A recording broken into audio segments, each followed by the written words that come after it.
Welcome to Blizzard Fire. We hope this video helps fire up your solution. In this video, I will compare the Chevrolet Suburban versus the Cadillac Escalade. We'll explore their key differences and similarities to help you decide which full-size SUV best fits your needs. These two vehicles share a platform but cater to different buyers.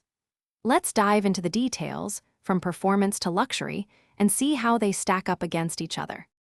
When it comes to performance, both SUVs deliver robust power.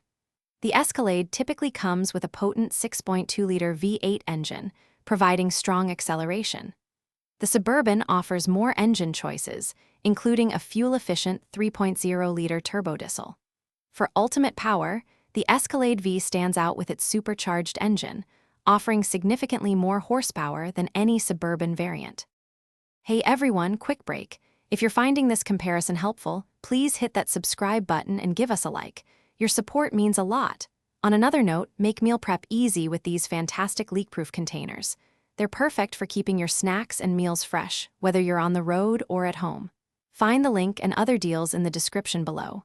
Now, let's get back to the video. Inside, the Cadillac Escalade truly shines with its luxurious appointments and cutting-edge technology. You'll find a massive 55-inch curved OLED display, setting a high bar for infotainment.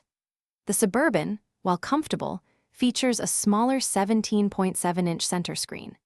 Cadillac also offers Super Cruise as a standard feature, providing advanced hands-free driving capabilities that are optional on the Suburban.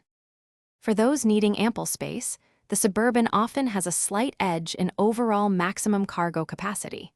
However, the extended-length Escalade ESV matches the Suburban's wheelbase and third-row cargo volume. Both vehicles provide generous legroom for front and second-row passengers, ensuring comfort on long journeys. Parking the larger Suburban can be more challenging due to its length. Thanks for watching. If you found this helpful, don't forget to like and subscribe.